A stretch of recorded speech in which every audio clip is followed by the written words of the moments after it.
Hai pemirsa, apa kabar? Semoga selalu dalam keadaan sehat terus ya.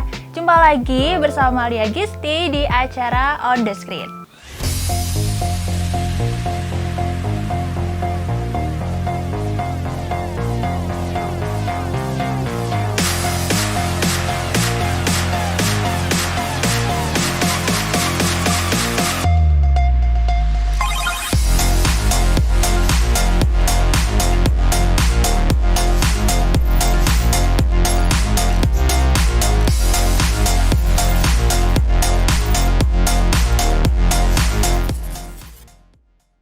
Hari ini kita akan kembali membahas tentang film-film lagi nih pemirsa ya. Tapi ada yang sedikit berbeda, karena hari ini Lia tidak ditemani dengan narasumber yang hadir. Tapi jangan khawatir, karena nanti Lia akan memberikan informasi tentang film-film yang masih hits, dan juga rekomendasi film dan updatean tentang film yang akan tayang nanti. Dan ngomongin tentang film yang akan tayang dan film yang akan kita bahas nih ya. Hari ini on the screen ada tema atau genre film yang akan dibahas nih pemirsa. Dan film yang akan kita bahas hari ini itu adalah film bergenre horor. Ini cocok banget ya buat pemirsa nih yang memang suka banget nih untuk nonton film-film horor atau pecinta film horor. Dan daripada kelamaan langsung aja kita bahas film yang pertama. Dan film yang pertama ini yaitu berasal dari Indonesia pemirsa, yaitu film yang berjudul Pengabdi Setan. Ini mungkin para pecinta film horor Indonesia ini mungkin udah nggak asing dengan film yang satu ini ya, yaitu Pengabdi Setan. Jadi film ini itu rilis pada tahun 2017 silam dan merupakan film yang ditulis dan juga disutradarai oleh Joko Anwar. Siapa sih yang nggak tahu ya Joko Anwar ya, ini film-filmnya dan juga alur cerita filmnya tuh keren-keren banget pemirsa. Salah satunya adalah film Pengabdi Setan. Dan film Pengabdi Setan ini merupakan remake dari film yang berjudul sama di tahun 1980 silam. Dan film Pengabdi Setan ini telah mendapatkan penonton sebanyak 4.206.103 penonton di bioskop. Jadi film Pengabdi Setan ini tuh menceritakan tentang sebuah keluarga. Jadi ini ada sebuah keluarga ya pemirsa ya. Jadi mereka ini diteror dengan sesosok yang menyerupai salah satu keluarganya, yaitu adalah sang ibu. Jadi mungkin pemirsa nih udah nggak asing dengan sosok ibu nih yang kemarin viral ya, karena sangat-sangat menyeramkan dengan posenya di balik jendela. Dan karena teror yang terus-menerus terjadi, akhirnya keluarga ini mencari tahu tentang apa yang sebenarnya terjadi dan menemukan fakta jika salah satu keluarga mereka ini pernah menjadi pengikut di sekte pemujaan setan. Dan seperti apa cerita lengkapnya, kita saksikan yang satu ini pemirsa.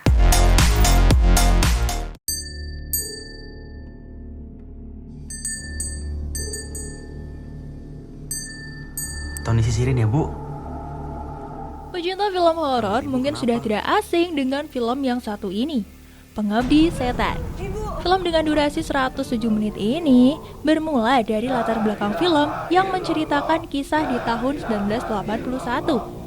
Kisah Rini yang diperankan oleh Tara Basro yang tinggal di sebuah rumah tua milik neneknya di pinggiran kota Jakarta. Rini tinggal bersama dengan ibu, bapak, dan ketiga adik laki-lakinya. Cerita ini diawali dengan masalah finansial keluarga mereka yang kehabisan uang untuk biaya pengobatan sakit sang ibu, yaitu Mawarni, yang diperankan oleh Ayu Laksmi.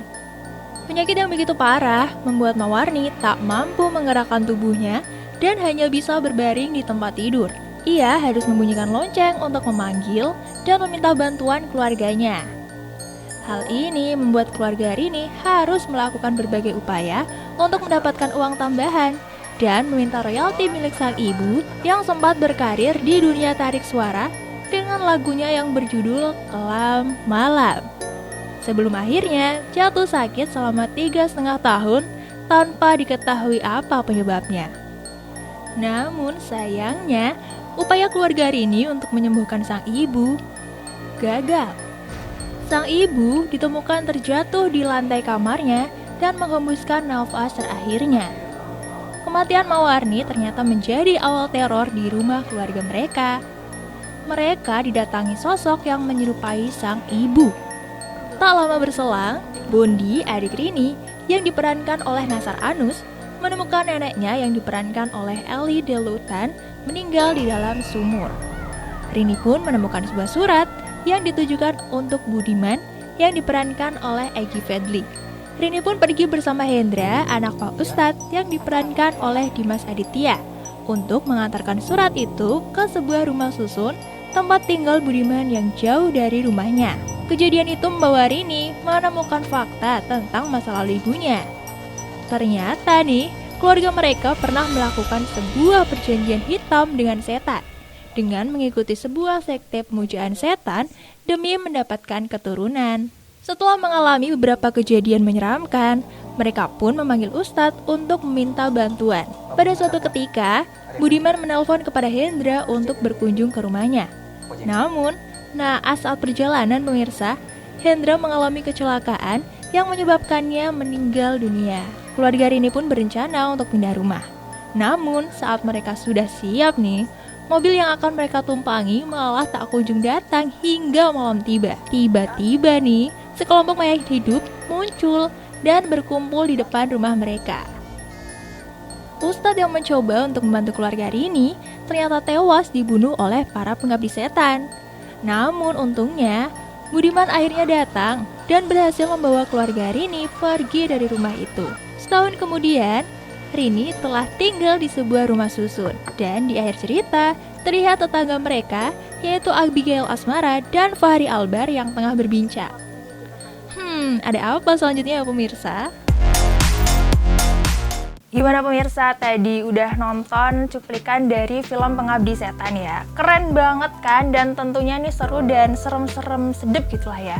Selain filmnya yang keren, ternyata film Pengabdi Setan ini ada fakta menariknya juga nih pemirsa.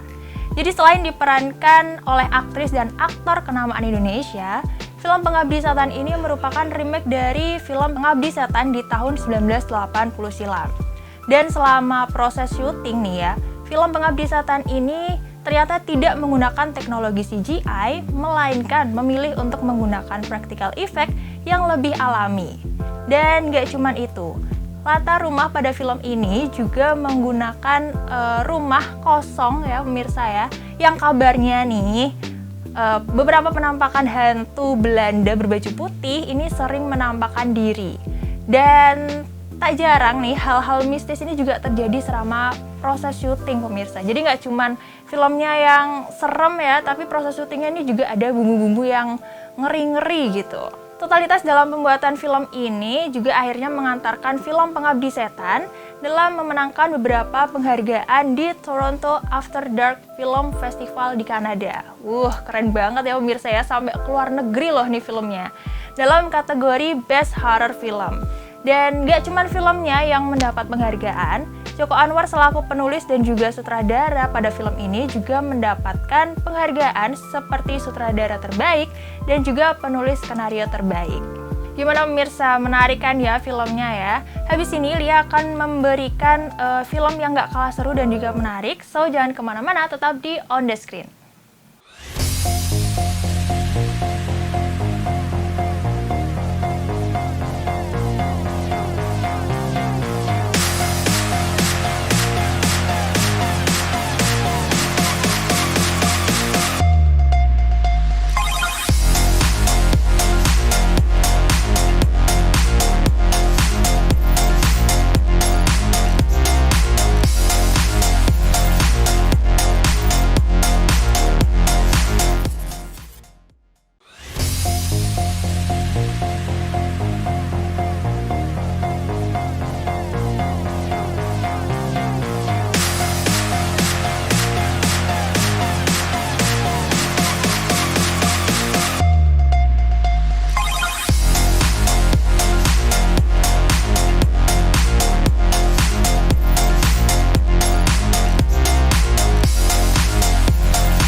Halo pemirsa, kembali lagi di On The Screen, masih bareng sama aku Lia Gisti.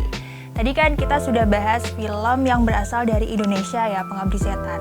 Sekarang Lia mau ajak pemirsa nih untuk terbang dulu sebentar ke negara sebelah, ke Thailand. Karena film yang satu ini tuh berasal dari negeri gajah putih Thailand yang berjudul The Medium. Jadi film The Medium ini merupakan film horor supranatural Thailand Korea Selatan yang rilis pada tahun 2021 kemarin. Dan film ini tuh tayang perdana pada Bucheon International Fantastic Film Festival ke-25 pada 11 Juli 2021 dan tayang di bioskop Indonesia pada 20 Oktober 2021. Jadi film The Medium ini menceritakan tentang tim dokumenter yang mengikuti kegiatan dari seorang dukun yang berasal dari daerah terpencil di Thailand. Dan selama mengikuti si dukun ini ternyata ada hal-hal yang mengejutkan pemirsa. Ada hal-hal yang ternyata di luar kendali terjadi. Yang mana nih cerita film The Medium ini penuh dengan adegan yang membuat jantung deg-degan tapi seru pemirsa. Dan nih film The Medium ini tuh ada banyak jump scare-nya pemirsa. Jadi ini cocok banget buat pemirsa alias pecinta film horor yang pengen nonton filmnya tuh greget, deg-degan. Nah ini cocok banget pemirsa. Dan kayak apa sih cerita lengkapnya? Kita saksikan yang satu ini, film The Medium.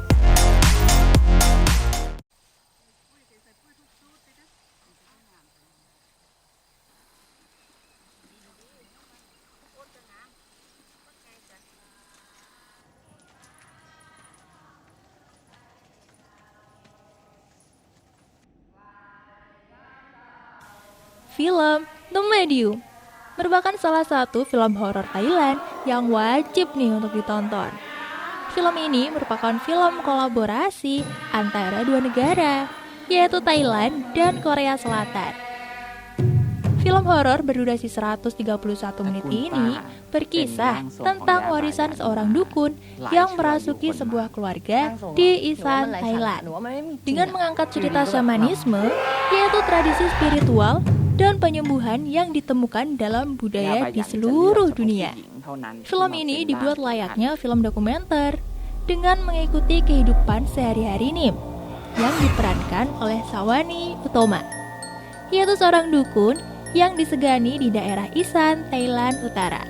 Nim disegani masyarakat karena menjadi mediator dari Roh Bayan. Roh Bayan sendiri adalah salah satu dewa keramat yang disembah oleh masyarakat setempat. Keluarga Nim diyakini dipilih oleh Roh Bayan untuk menjadi perantara dalam membantu manusia sejak dulu. Namun, Dewa Bayan membutuhkan mediator dari setiap generasi di keluarga Nim. Awalnya nih, orang yang dipilih adalah saudara Nim, yaitu Noi, diperankan oleh Sirani Yankitikan. Namun, Noi menolak karena tidak percaya dengan adanya Roh Bayan. Dalam tradisi ini, dukun berfungsi sebagai perantara antara dunia fisik, spiritual, dan supranatural. Tim dokumenter pun bertemu dengan keponakan Nim, yaitu Ming, yang diperankan oleh Narilia Kulmongkope. Warga setempat masih mempercayai hal-hal mistis dan masih kental akan tradisi. Namun, berbeda dengan Ming, yang tidak mempercayai hal mistis dan menganggapnya tidak masuk akal. Tak lama, Ming menunjukkan perilaku aneh. Tetapi keluarganya berpikir bahwa ia akan mewarisi bakat dukun dari keluarga mereka. Tim dokumenter pun memutuskan untuk mengikuti Ming. Namun, perilaku aneh Ming semakin ekstrim, seperti dipenuhi oleh kekuatan gelap dan memiliki kepribadian ganda. Nim pun meyakini bahwa Dewa Bayan merasuki tubuh Ming. Namun ternyata tanda-tanda pemindahan Dewa Bayan yang tidak biasa membuat Nim sadar bahwa bukan Roh Bayan yang memasuki Ming. Akhirnya, Nim melakukan upacara ritual untuk penyembuhan Ming yang membutuhkan waktu yang cukup lama. Lamanya penanganan membuat kondisi Ming semakin memburuk. Sehari sebelum upacara pengusiran, Nim ditemukan meninggal dunia dan menggunakan tubuh Noi sebagai perantara yang dibantu oleh dukun Santi. Namun, dokumentasi upacara berujung menjadi rekaman yang mengerikan pemirsa, di mana arwah jahat mulai merasuki para peserta upacara. Pada rekaman terakhir film, ditampilkan wawancara Nim beberapa hari sebelum upacara pengusiran. Nim mengaku frustasi dengan persiapan yang ada dan menunjukkan gejala krisis keimanan. Nah, gimana pemirsa tadi setelah kita menyaksikan film The Medium? Serem ya, dan ada deg-degannya tuh pasti ada jump scare-nya apalagi ya. Dan gak cuman filmnya nih pemirsa yang keren banget, ternyata film ini tuh ada fakta menarik yang juga pemirsa. Jadi film ini tuh merupakan kolaborasi antara dua sutradara, yaitu Banjong Pisathanakul asal Thailand yang juga merupakan sutradara di film Thailand lainnya seperti Shutter, Hello Stranger, Pimak, dan masih banyak lagi. Juga sutradara Na Hong Jin yang berasal dari Korea Selatan. Nah, Na Hong Jin ini pernah mendapatkan penghargaan sebagai Best Director di banyak ajang seperti Kofra Film Award 2017, ASEAN Film Award 2017, Chunsa Film Art Award 2017, dan masih banyak lagi tentunya. Dan tak cuma sutradaranya nih yang mendapat penghargaan pemirsa ya. Film The Medium ini juga memenangkan penghargaan utama sebagai Best of Buchon sebagai mockumentary terbaik dibarengi dengan adegan eksorsisme yang dibalut dalam horor sinematik. Dan tak sampai di sini doang nih. Melalui laman Twitter milik rumah produksi, The Medium ini kembali menorehkan prestasi di mana film ini berhasil masuk nominasi ajang Piala Oscar 2022 di kategori Best International Feature Film. Wah, keren banget ya pemirsa ya, masuk nominasi Oscar loh. Bahkan ya, menurut data Dewan Film Korea, saat film ini pertama kali ditayangkan, The Medium menempati peringkat ke-15 dalam daftar film terlaris di Korea Selatan sepanjang tahun 2021 dengan pendapatan 7,35 juta US dollar pemirsa. Wah, keren banget ya. Gimana, tertarik kan untuk nonton filmnya? Setelah ini, Ria akan memberikan rekomendasi dan juga updatean tentang film terbaru. So, jangan kemana-mana pemirsa, tetap di On The Screen.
Kembali lagi di On The Screen, masih bareng sama aku, Lia Gisti.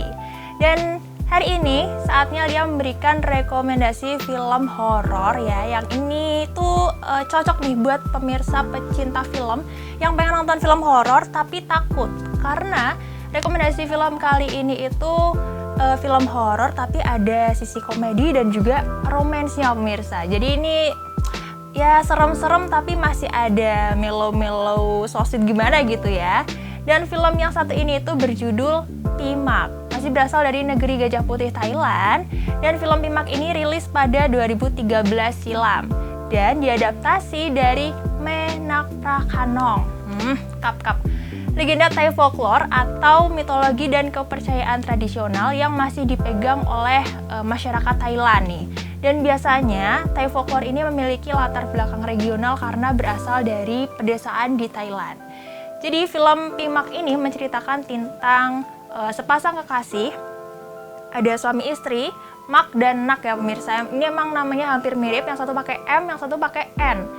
Mak dan Nak. Jadi sepasang suami istri ini adalah pasangan yang so sweet, romantis, dan sayangnya nih, sang suami ini tidak tahu kalau ternyata sang istri ini adalah hantu. Tapi mereka ini masih bisa hidup di satu rumah nih pemirsa. Jadi gimana ya?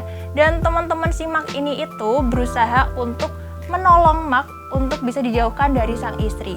Dan gimana caranya teman-temannya ini menyelamatkan Mak? Kita saksikan yang satu ini, film Pimak.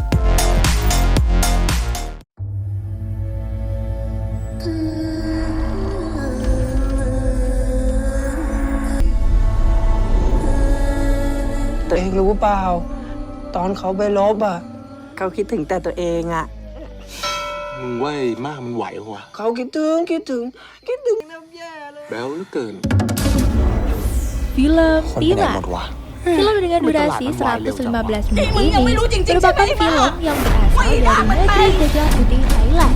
Film ini berlatar pada masa perang yang menceritakan tentang seorang perempuan bernama Nak yang diperankan oleh Davika Horny yang meninggal saat melahirkan.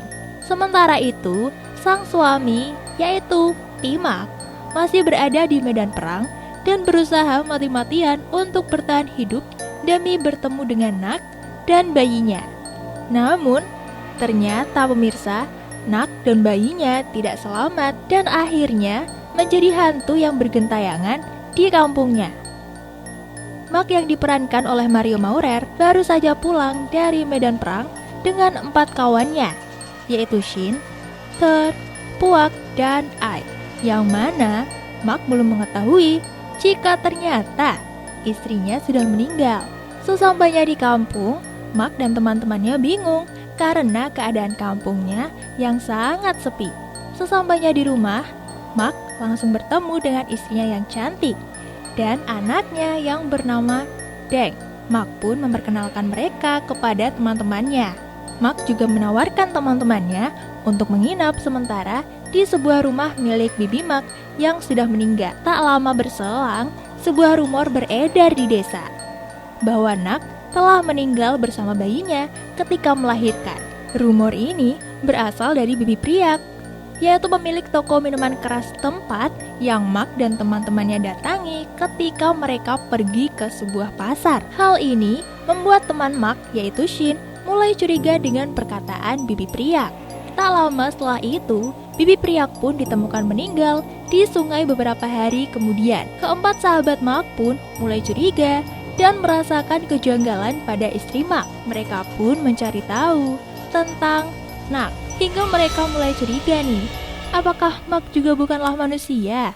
Namun, dari sinilah pemirsa, sebuah plot twist terjadi. Keempat sahabat Mak yang mengira Mak adalah hantu ternyata salah, dan baru mengetahui jika sang istrilah yang merupakan hantu. Mereka pun melakukan berbagai cara untuk menyelamatkan Mak dari istrinya. Hal ini pun diketahui Pimak yang menjadi takut terhadap istrinya, dan sang istri pun merasa bersalah karena sudah berbohong dan membuat Mak takut. Namun siapa sangka nih, Mak justru memilih untuk menaklukkan rasa takut demi hidup bersama dengan sang istri Nak. Waduh, gimana pemirsa? Agak ngeri tapi tetap romantis ya. Film Pimak ini telah meraup penghasilan lebih dari 1 miliar baht pemirsa, atau sekitar 33 juta US dollar untuk pemutaran di seluruh dunia, utamanya nih di kawasan Asia, dan menempati peringkat pertama film dengan penghasilan tertinggi di Thailand. Wah, gimana pemirsa? Film Pimak serem tapi ada lucu-lucunya, ada romansnya ya, karena di akhir tuh aduh sedih banget pemirsa. Dan ngomongin tentang film nih ya, ini pasti nggak akan ada habisnya karena akan ada film baru lagi gitu aja terus ya.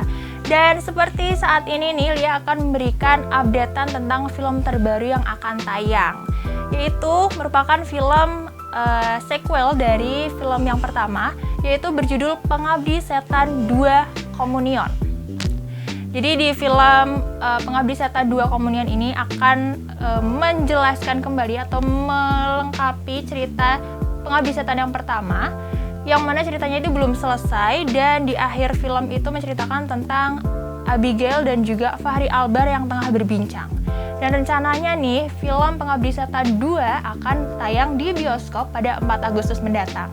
Dan gimana cerita lengkapnya, kita lihat yang satu ini dulu ya pemirsa ya. Ini dia film Pengabdi Setan 2 Komunion.